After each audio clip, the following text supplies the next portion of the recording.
안녕하세요. 오토교 김정민입니다. 아우디와 관련된 단신 하나, 흥미로운 뉴스가 중국에서 들려오네요. 아우디가 중국에서 전기차 서브 브랜드를 만들었어요. 근데 브랜드 이름이 아우디랍니다. 아니, 무슨 서브 브랜드 이름이 회사명이에요? 이런 서브 브랜드도 있나요? 아우디가 전기차 전용 브랜드를 중국에서 발표를 했는데 그 브랜드 이름이 아우디다. 뭐 장난하는 것도 아니고 이게 무슨 의미일까요? 네, 이거 뭐 생각해보면 그렇게 이상할 것도 아닙니다. 그리고 아우디가 지금 중국에서 이렇게 할 수밖에 없는 사연이 있어요. 일단 뭐 아우디는 여러분들 아시다시피 4개의 링의 로고로 대표됐죠. 그 4개의 링은 4기통의 실린더를 의미한다 이렇게 뭐 알고 계시는 분도 계신데, 아우디를 구성하고 있는 아우토 유니온의 4개의 회사, 근간이 되는 4개의 회사입니다. 호루이, 아우디, 데카베, 반더러. 각각 다 다른 회사였어요. 호루이가 1899년도에 아우구스트 호루이가 설립한 아우디의 최초의 전신입니다. 아우구스트 호루이는 엔지니어 출신인데 레이스에 미쳐있는 사람이었어요. 맨날 차 만들어서 판매하는 이런 사업을 해야 되는데 레이스 현장에 가서 막 레이스카 만들고 있고 이러니까 이사회에서 이제 야 이거 이러다가 회사 말아먹겠다 해서 1909년에 이 아우구스트 호루이를 호루이 대표에서 그냥 경질을 해서 내쫓아버렸어요. 설립자가 이사회에 내쫓긴 겁니다. 황당하잖아요. 그러니까 이 사람이 이제 화가 나가지고 절치부심 회사를 하나 또 만듭니다. 또 호루이를 만들었어요. 근데 호루이는 이미 자신이 설립한 회사 1899년도에 상표권을 가지고 있는 회사잖아요. 그러니까 받아들여지지 않았습니다. 그러니까 호루이가 듣다라는 표현인데 자기 이름이 라틴어로 듣다라는 표현인 아우디를 설립을 합니다. 그러다가 이제 1차 세계대전 이후에 엄청난 독일의 배상금 때문에 각 산업이 다 주저앉게 생겼거든요. 그래서 어떻게든 경제 부흥을 일으켜야 되기 때문에 정부에서 막 비슷한 회사들끼리 막 이렇게 합병을 강제적으로 시킵니다. 그래서 뭉친 4개의 회사가 호루이, 아우디, 데카베, 반더러. 이 데카베는 뭐 스웨덴의 볼보에 영감을 주었던, 스웨덴에서 이 데카베 차들 막 가져다가 막 운행하고 그러다가 야 이거 사고에 취약하니까 우리가 게딱지만큼 튼튼한 차 하나 만들자 해가지고 막 볼보 생기고 그랬던 회사예요. 요렇게 해서 이제 아우디가 아우토 유니온으로 출발을 합니다. 근데 이제 중국에서 설립되는 아우디 서브 브랜드는 이 4개의 링 그리고 싱글 아시에타 그릴로 대표되는 이 디자인을 완전히 버리고 아우디 이 컨셉트라 그래서 아예 로고명을 회사명으로 아우디 4글자를 땅땅땅땅 박았어요. 그리고 상하이 자동차와 이제 합자 회사 형태로 해서 전기차 전용 브랜드를 유지를 한다고 합니다. 그리고 현재 아우디의 전기차 총괄인 페르민 소네이라가 책임지고 이 아우디 브랜드를 이끌어간다고 합니다. 첫 번째 모델로 기획되고 있는 게 774마력. 어우, 막강한데요? 왜 이렇게 출력을 높였을까요? 지금 중국에서 이제 고성능 전기차 불이 붙었어요.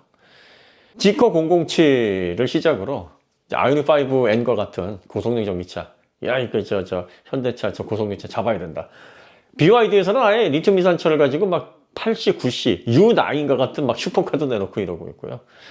얼마 전에 샤오미에서 울트라 1548마력. 이 막 중국 사람들이 난리가 났습니다. 우리 중국 전기차가 이제 세계를 다 지배하게 생겼다.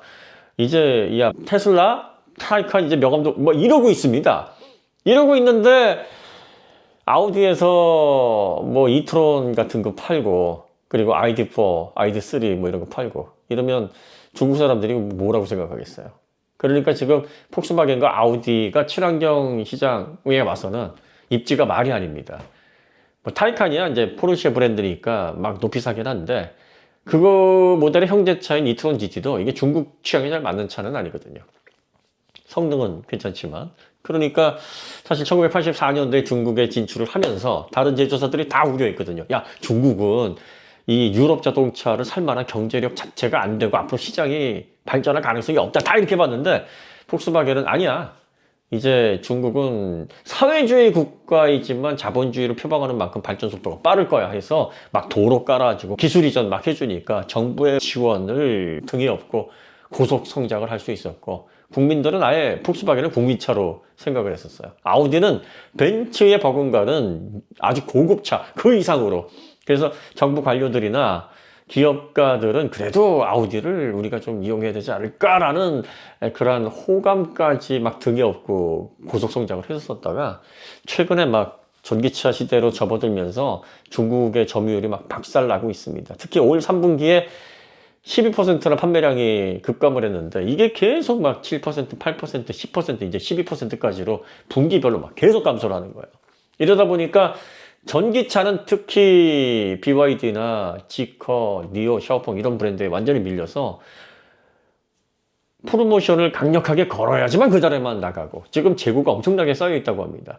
판매량은 현대기아보다 더 많이 출고가 되어 있는 상황인데 재고가 너무 많아서 4분기에는 아마 역전이 될 가능성이 높다. 그래서 글로벌 3위로 지금 내려앉게 생겼다 이렇게 얘기를 하고 있고 가장 지금 문제가 되는 게 중국에만 특화되어 있어서 중국인들의 눈을 사로잡을 만한 특히 고성능 라인업에서는 그런 차가 전무하다는 거예요. 그래서 아우디 입장에서는 이 중국 시장을 놓치게 되면 아우디는 프리미엄에서 중국인들의 눈도장을 받았고 벤츠와 어깨를 나란히 했던 상징성을 가지고 있었는데 전기차로 전환되면서 그걸 잃어버리게 생겼단 말이에요. 그러니까 폭스바겐도 당연히 거기에 영향을 받을 수밖에 없는 상황이고 이러다가는 내년 시장은 이제 완벽하게 3등으로 밀려나서 이제는 뭐 세계를 견인하는 브랜드가 아니라 서서히 막 3, 4위 그룹에서 놀아야 되는 정말 폭스바겐은 엄청난 위기입니다.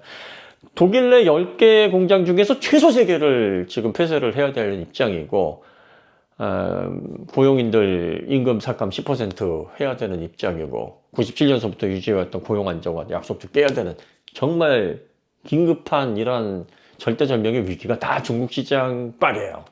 이 시장을 잃어버리면 폭스바겐은 진짜 난리가 나는 겁니다. 그래서 결과적으로 고성능 경쟁에 뛰어들면서 아우디에도 이러한 상징성이 있는 모델 그리고 너희들만을 위해서 상하이 자동차와 합작해서 중국인들을 위해 우리가 이렇게 아우디의 모든 기술력을 여기에 쏟아부었다라고 하는 퍼포먼스가 지금 필요합니다. 그래서 지금 이제 스펙을 보시면 100kWh 배터리로 중국 기준으로 700km를 갈 수가 있다. 이 환경부 기준으로 하면은 한 40% 가까이 되니까 대충 계산하시면 되고요. 10분 충전에 340km를 주행할 수 있다고 하는 거 보니까 한 350kW 초고속 충전 이것도 지원하는 걸로 보이고요. 그 다음에 사이즈는 아이오닉 6 정도 되는 4840 전장의 휠베이스가 2950.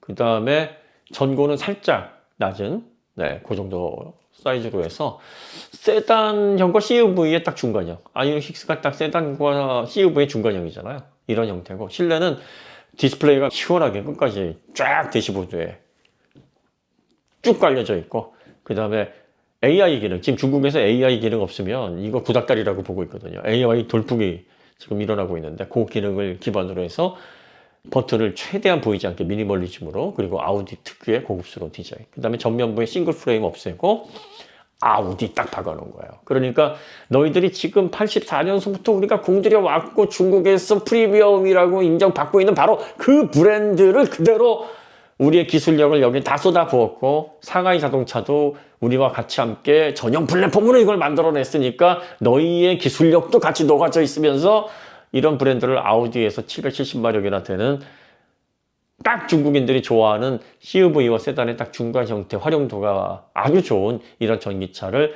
내년부터 이 모델을 기반으로 해서 새 모델을 이제 중국의 전용 모델로 내줄 건데 이래도 아우디를 외면할 거야? 이래도 아우디를 무시할 거야? 라는 퍼포먼스인 거죠. 어떻게 보면 배수의 제를 친 거예요. 마지막 카드를 꺼내든 거죠.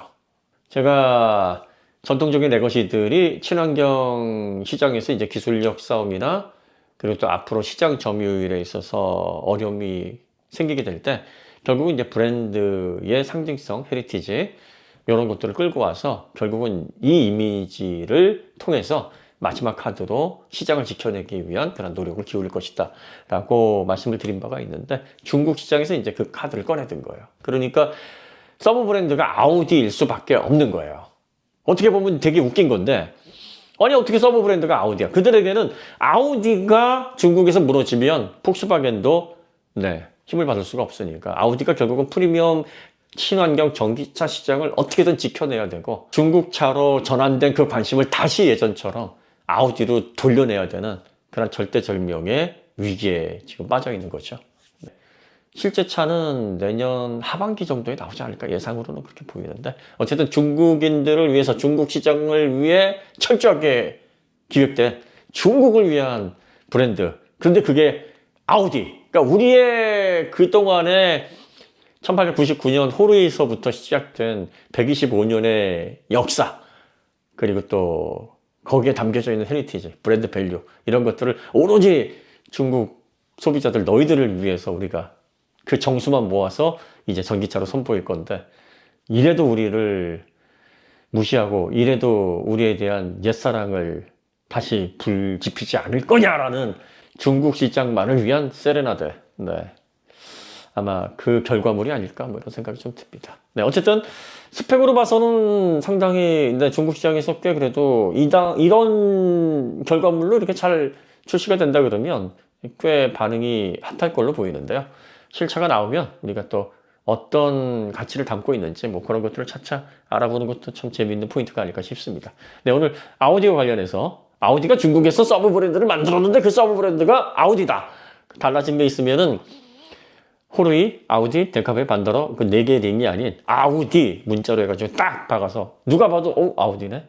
라는 그런 형태의 고성능 전기차 중국 시장을 위한 서브 브랜드를 기획하고 있다. 상하이 자동차와 함께 지금 선보일 그런 계획을 가지고 있다. 이런 내용이었습니다.